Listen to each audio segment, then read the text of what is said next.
1 dan Tower 2. Nah, untuk ringkasnya nanti silakan bacanya di sini beda-bedanya ya. Oke, kita masuk praktik sedikit. Ini karena saya Kabupaten Langkat lebih familiar lah ya untuk menjelaskannya. Tapi kalau ada yang pengen di kabupaten lain silahkan nanti buat internalnya ya. Nah, ini kita berbicara community development ya.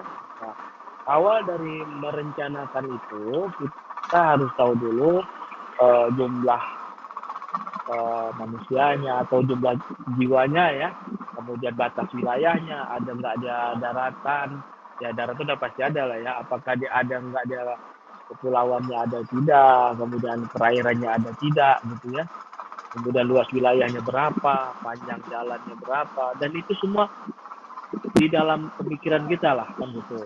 Nah, nanti baru kita fokuskan wilayah ini cocoknya pemberdayaannya ini karena dia dekat di pesisir. Kalau yang ini karena dekat bukit-bukit atau persawahan cocoknya ini gitu. Nah, setidaknya kita tahu dulu gitu ya bahwa kita tuh secara existing kondisi atau keadaan wilayah itu kita tahu ya. Nah, ini pengetahuan umum lah ya, bisa didapat di misalnya kabupaten dalam angka gitu. Ya, kemudian kita berbicara pasti ada kemiskinan di situ kan. Nah, itu yang utama gitu ya. Kita upaya Komdep itu adalah untuk mengurangi kemiskinan. Kalau bisa menghapus kemiskinan kan itu. Nah, maka ada isu strategi. Nah, ini semua contohnya di Kabupaten Langkat. Kemiskinan, kemandirian desa, kualitas pendidikan yang kurang, kemudian diperlukan sektor pariwisata kan itu yang belum maksimal, kemudian masih pasir atau masih tanah gitu ya, malahan belum tentu kan gitu, pasir berbatu, apalagi hot mix ya. Kemudian sumber daya alam dan lingkungan hidup yang ya sebagai ini sumber daya alam yang belum dimaksimalkan, lingkungan hidup yang mungkin belum diperhatikan gitu ya. Kemudian reformasi birokrasi. Nah, ini bagian dari misi pembangunan. Nah, kemudian kita berbicara pasti ada visi dan misi kan, bergerak di mana gitu. Kita pemberdayaan masyarakat, contoh di Kabupaten Langkat ini itu di nomor 1 ya.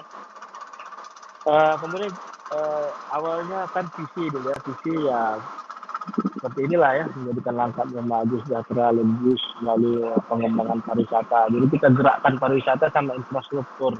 Untuk daerah lain mungkin bisa dia gerakkan kelautan dan pertanian, jadi tergantung ya, dan digantian itu biasanya. Nah, kemudian kita buat visi gitu ya, visi kita gerakkan pemberdayaan masyarakat itu di mana. Kalau kami kan di nomor 1. Nah, kalau di apa dekat masnya itu di mananya gitu, jangan nggak boleh nggak ada, itu bahaya kan gitu, karena tujuan kita kan masyarakat ya, pemberdayaan masyarakat. Baik, kemudian ya banyak lah ya, reformasi birokrasi, ada pelayanan publik, kemudian pertumbuhan ekonomi, pariwisata, kemudian yang nomor 4 penyediaan infrastruktur. Yang sebenarnya nomor 1 ini dia tidak bekerja sendiri ya, visi misinya itu ya, dia dibantu oleh nomor 2, 3, dan 4. Yang udah pasti kali itu dibantu oleh nomor 3 sama nomor 4. Jadi dia kita biasa sebut dengan interrelasi, dia nggak bisa sendiri-sendiri gitu ya. Kenapa dia dibedain? Karena kita kasih porsi yang lebih, perhatian lebih untuk pemberdayaan masyarakat. Namun bukan berarti dia bergerak sendiri. Tapi dibantu juga visi nomor 3, meningkatkan pertumbuhan ekonomi. Kemudian misi nomor 4 untuk membantu dia kan infrastruktur. Kan tadi saya bilang ekonomi, sosial, sama infrastruktur. Oke. Kemudian ini yang saya sampaikan, ada perencanaan gitu ya. Nah, perencanaan baik dari nasional, provinsi, dan kota, kabupaten. Nah, itu perhatikan, kita biasanya menggeraknya itu di Renjra gitu ya. Nah, kemudian ini saya cepat-cepat aja ya. Nah, itu kita perhatikan, kita biasanya menggeraknya itu di Renjra, gitu ya. Nah, kemudian ini saya cepat-cepat aja ya. Nah, itu kita perencanaan ada, kemudian ada yang RPJMD, 5 PJPD, ada 5 RPJMD, kemudian ada RKPD. Nah, rencana kerja pemerintah dalam satu RPJPD ada 5 RKPD. Ya. Nah, itu di tingkat kabupaten. Di tingkat OPD ataupun dinas-dinas, jadi kan bupati dibantu oleh dinas-dinas, ya kan?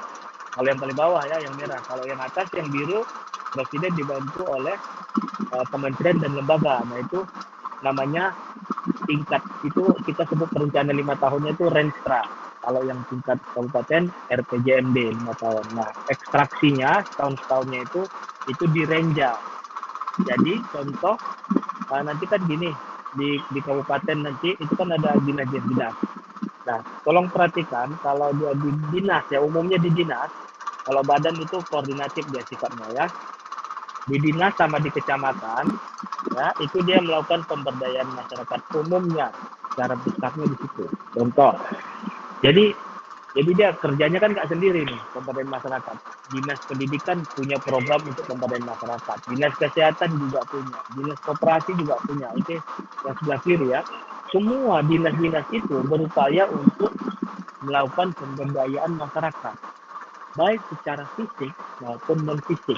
Oke, kalau fisik tadi bangunan segala macam ya, non fisik berarti pemikiran ataupun edukasi.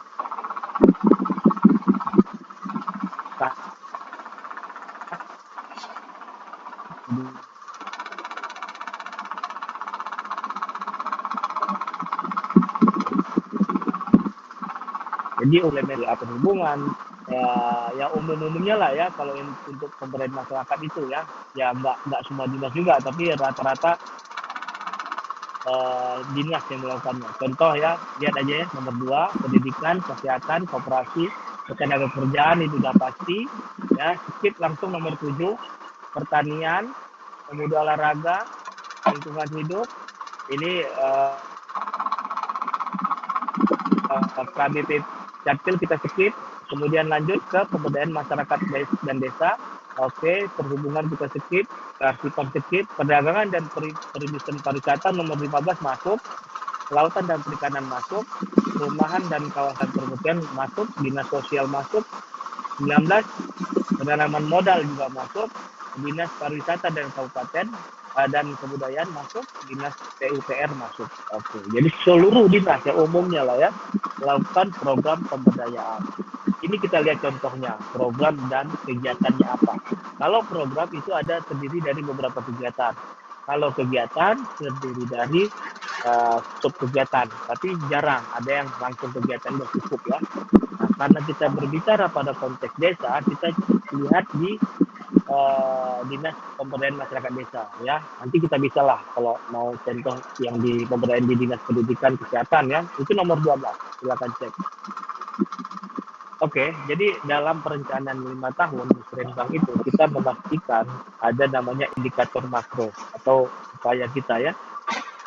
Indikator makro itu ini nanti kalau kurang waktu saya jelaskan di kedepannya, setidaknya dalam bernegara gitu ataupun secara nasional itu kita berupaya untuk meningkatkan ini tingkat kemiskinan agar turun, IPM indeks pembangunan manusia agar meningkat di atas 7 atas ya, 77-an ke atas ya.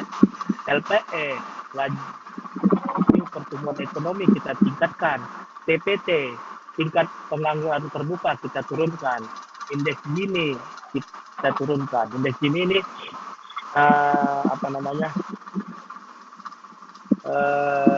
kepemerataan lah ya antar pemasukan masyarakat gitu ya. Kesenjangan pemasukan berapa biasa seperti. Nah, di luar dari indikator makro yang kita upayakan ya, nah, kita mengupayakan juga kinerja utama. Nah, ini kita ambil langsung aja kita comot-comot dari OPD tadi. Tapi sebenarnya di dinas itu pun ada indikator pertama, ya bisa sampai 20, tapi kita hanya 9 untuk memastikan, karena ini sebagai tanggung jawab dari kepala daerah, bupati, wali kota, gubernur ya. Nah, ya kalau misalnya nanti dia, kan kita tentukan target, ada poin, ada persen.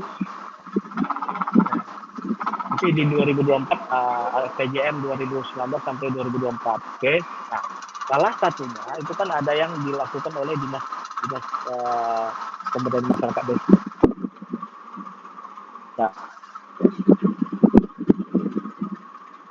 Nah, ini saat mengalami peningkatan status IDM, Indeks Desa Membangun. Di 2019 kan 0, nggak tahu datanya. Nah, realisasinya 5. Diharapkan di tahun 2024 itu ada 10. Nah, tentu itu. Ya 10 desa itu saya udah posisinya karena kita kan desa ada 217 gitu ya. Yang bawah juga banyak ya di indeks pendidikan, kesehatan itu juga melakukan ini ya. Nah, tapi ini kan kita akan membuat lebih spesifik. Oke, kita bergerak pada dinas pemberdayaan masyarakat desa ya. Oke, ini kalau ini dia tadi di nomor 12 ya. Kita turunkan lagi di dalam lampirannya RPJM mereka membuat kegiatan yang namanya program ya pemberdayaan masyarakatnya ya, urusan pemberdayaan masyarakat desa. Jadi pemerintahan itu ada urusan pemerintahan wajib, urusan pemerintahan pilihan. Kalau pemberdayaan masyarakat desa urusan pemerintahan pilihan ya. Programnya tingkat realisasi penyerapan ADD, jumlah BUMDes aktif ditingkatkan gitu ya, tingkat realisasi penyerapan ADD, jumlah kerjasama antar desa. Nah, ada nama kerjasama antar desa itu kelembagaan dibanyain gitu ya. Nah, hingga nanti 2024 menjadi satu atau bagaimana gitu. Nah, ini program-programnya. Cakupan PKK aktif kan. Nanti dia meningkatkan PKK masyarakat. Oke. Kemudian dia ekstrak lagi di dalam renjanya itu kegiatan. Nah, ini yang disebut dengan kegiatan. Di atas itu ada 4.3.2.1 itu kegiatan rutin ya, seperti gaji, SPPD segala macam. Nggak kita tampilkan, yang kita tampilkan kegiatan yang langsung fokus ke pemberdayaan masyarakat. Nah, inilah kegiatan-kegiatan dan ini salah satu contoh di OPD saja. Banyak lagi dinas pendidikan, kesehatan, pertanian, kelautan, perindustrian yang melakukan kegiatan yang seiring community development. Nah, ini salah satu contoh aja. Oke, nanti kita bisa kupas lagi untuk kegiatan pertemuan yang akan datang. Dan kalau ada pertanyaan, ya, kalau nggak ada yang bertanya, boleh ini atau nanti ya, silakan ya.